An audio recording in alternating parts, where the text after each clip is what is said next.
প্যার কা পঞ্চনামা বা ফুকরে এই সিনেমাগুলো আপনাদের খুব পছন্দের। এই ছবির যে কাস্টিং, এই ছবির যারা মেকার্স, সেটা দেখলে আমাদের মনে হয় এই ছবিটা ফুকরে বা প্যার কা পঞ্চনামার মতো কিছু হতে পারে। কিন্তু এই ছবিটা সেই ছবিগুলো কি তার দূর দূরান্ত অবধি নেই। হাই, আমি রূপম। এখন কথা হবে নেটফ্লিক্সের latest release wild wild Punjab এই ছবিটা নিয়ে। এই ছবিটার কাস্টিংয়ের মধ্যে মনজোত সিং, সানি সিং, বরুণ শর্মা এরকম কাস্ট রয়েছে এবং ছবির যে ক্রিয়েটিভ টিম তার মধ্যে লভ রঞ্জনের মতো লোক রয়েছে। ছবির রাইটিং টিম ভালো, তা সত্ত্বেও এই ছবিটা একদমই দাঁড়ায়নি। ছবির গল্পটা আমি একটু করে বলছি। এখানে চারজন বন্ধু, যারা একজন বন্ধুর দুঃখ কষ্ট সেটাকে ঠিক জায়গায় জবাব দেওয়ার জন্য তার ভালোবাসার মানুষ যার বিয়ে হয়ে যাচ্ছে তার বিয়েতে কি বওয়াল করতে করতে যাচ্ছে, এই নিয়েই হচ্ছে এই ছবিটার। থেকে বেশি জানতে হলে আপনাকে নেটফ্লিক্সে গিয়ে এই ছবিটা দেখতে হবে।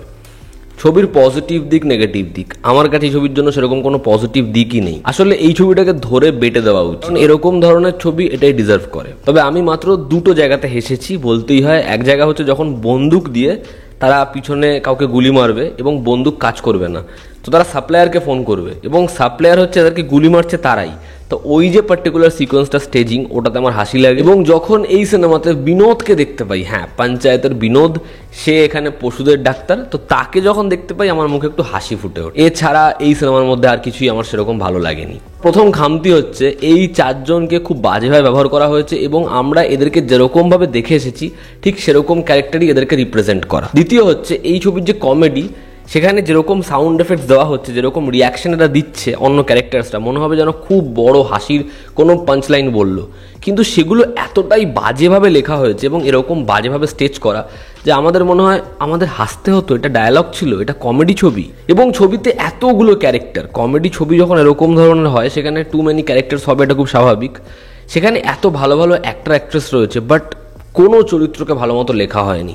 চিত্রনাট্য খুব অদ্ভুতভাবে এগোয় এবং একইভাবে ছবিটা খুব অদ্ভুতভাবে শেষ হয়। এবং এরকম ধরনের ছবির ক্ষেত্রে যদি কোনো পেপি নাম্বার বা গান থাকে, অ্যাটলিস্ট আমরা রিলিফ পাই।